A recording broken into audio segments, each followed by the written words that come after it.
Hello everyone, कैसे हो? आशा करती हूँ सभी अच्छे हो गए। ये फिजिक्स की वीडियो पार्ट 4 है। इसमें हम पढ़ेंगे आवेश की इकाई। आवेश की इकाई मीन्स मात्रक क्या होता है। तो विद्युत आवेश का एसआई मात्रक कूलाम होता है। एसआई की फुल फॉर्म सभी को पता होगी, इंटरनेशनल सिस्टम। यानी कि इंटरनेशनल सिस्टम में आवेश को किस में मापते हैं? कूलाम में मापते हैं। और उसे जो मैंने ब्रैकेट में सी बना रखे, सी से हम शॉर्ट फॉर्म में लिख सकते हैं। और यह एक अदिश राशि है।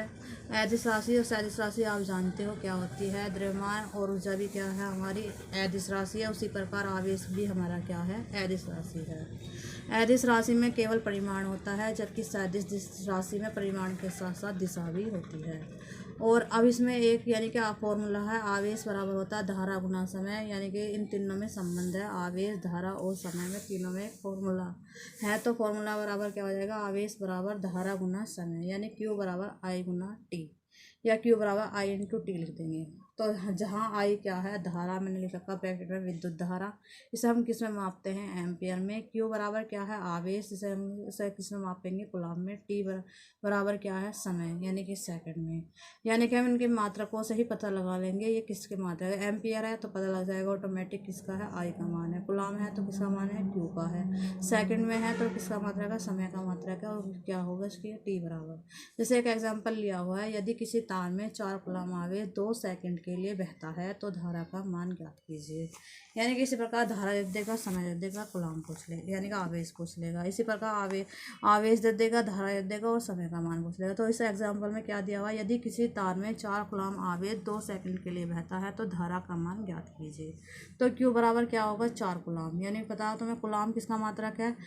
आवेश का मात्रक है। तो क्यू बराबर क्या होगा? 4 कूलाम। मैंने बताया कूलाम को शॉर्ट फॉर्म में सी लिखते हैं। और सेकंड किसका मात्रक है? समय। तो टी बराबर कितना होगा? 2 सेकंड। जैसे कि हम जानते हैं क्यू बराबर आई गुना टी होता है। तो आई बराबर क्या होगा? जो टी इसकी गुणा में हमेशा क्यू के क्या चला जाएगा? बटे में। तो आई बराबर क्यू अपॉन टी। क्यू की वैल्यू क्या? 4 और टी की वैल्यू कितनी है? 2। तो 2 दूनी 4, तो कितना होगा? 2 एम्पियर। तो उस तार में कितनी धारा बह रही है? 2 एम्पियर बह रही है। तो अब इसमें एग्जाम्पल नंबर 2 होगा कि वैद्युत आवेश का विमेय सूत्र लिखिए। विमेय सूत्र तो मैं करा रही हूँ, और तुम्हें इसमें इसी प्रकार वैद्युत आवेश का मात्रक लिखिए, वो तुम्हें करना होगा। जैसा हम जानते हैं क्यू बराबर आई गुना टी।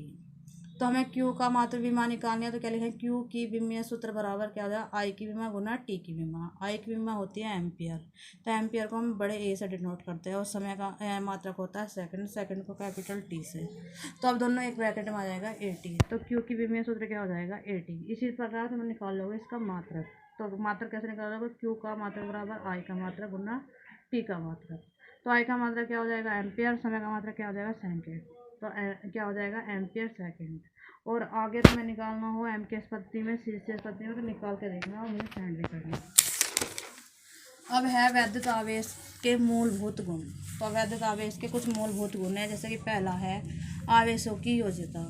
तो आवेशों का एडिशन हम कैसे कर सकते हैं? यानी चार्ज का एडिशन हम कैसे करेंगे? तो आवेश द्रव्यमान की भांति अदिश राशि होती है। तो मैंने तुम्हें बताया कि आवेश भी क्या है? अदिश राशि है, द्रव्यमान की भांति। यानी द्रव्यमान भी हमारा क्या था? अदिश राशि है। ऊर्जा भी क्या थी? अदिश राशि। इसी प्रकार आवेश भी क्या है? अदिश राशि। और अदिश राशि क्या होती है? इसमें केवल क्या होगा? परिमाण होगा और दिशा की आवश्यकता नहीं होगी। जैसे कि विभिन्न प्रकार के आवेशों को एक साथ जोड़ने के लिए बीजगणितीय योग किया जाता है।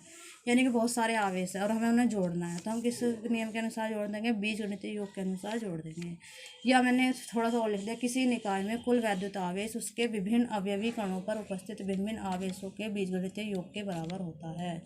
यानी कोई यानी कोई निकाय है, निकाय में बहुत सारे कण हैं, उन कणों पर अलग अलग आवेश है।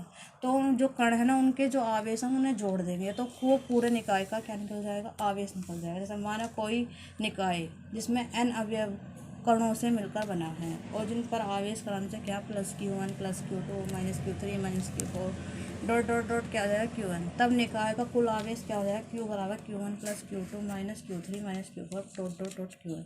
यानी कि जो प्लस है उन्हें प्लस कर देंगे, जो माइनस है उन्हें माइनस कर देंगे, प्लस डॉट डॉट। तो तुम्हें बता कि आता तो इनके बीच में प्लस का चिन्ह, जैसे मैं इसमें बता रही हूँ। यानी कि क्या आएगा?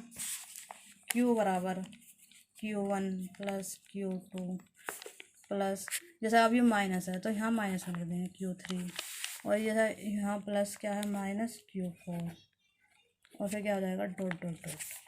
तो इसमें क्या आ जाएगा? प्लस माइनस, यानी कि क्या आ जाएगा? Q बराबर Q1 plus Q2 plus minus minus Q3 और क्या आ जाएगा माइनस Q4 और प्लस क्या जाएगा डॉट डॉट डॉट Q। यानी कि जो प्लस है वो प्लस वालों को एक साथ जोड़ लेंगे, तो माइनस है माइनस वालों को जोड़ लेंगे। जिसका साइन ज़्यादा होगा उसकी वैल्यू ज़्यादा होगी। ठीक है, आप कर लोगे इतना तो। अब है जैसे एग्जांपल है, एग्जांपल में क्या है, माना किसी निकाय में आवेश क्रम से -2 माइक्रोकुलाम और +2 माइक्रोकुलाम प्लस 4 माइक्रोकुलाम उपस्थित है, तो निकाय का कुल आवेश बताओ। तो हम जानते हैं कि आवेश को बीजगणितीय योग से हम जोड़ सकते हैं। तो Q1 बराबर -2 माइक्रोकुलाम, Q2 बराबर +2 माइक्रोकुलाम, Q3 बराबर +4 माइक्रोकुलाम। तो कुल आवेश Q बराबर Q1 + Q2 + Q3। यहाँ Q1 की वैल्यू माइनस तो माइनस रख दिया, प्लस इन दोनों की वैल्यू प्लस रख दिया। अभी -2 है, ये +2 है, 2 से 2 कट गया। अब यहाँ क्या बचा 4 माइक्रोकुलाम। बस क्या तीनों की वैल्यू सेम रखी थी, माइक्रोकुलाम में हमें कोई चेंज करना नहीं पड़ा।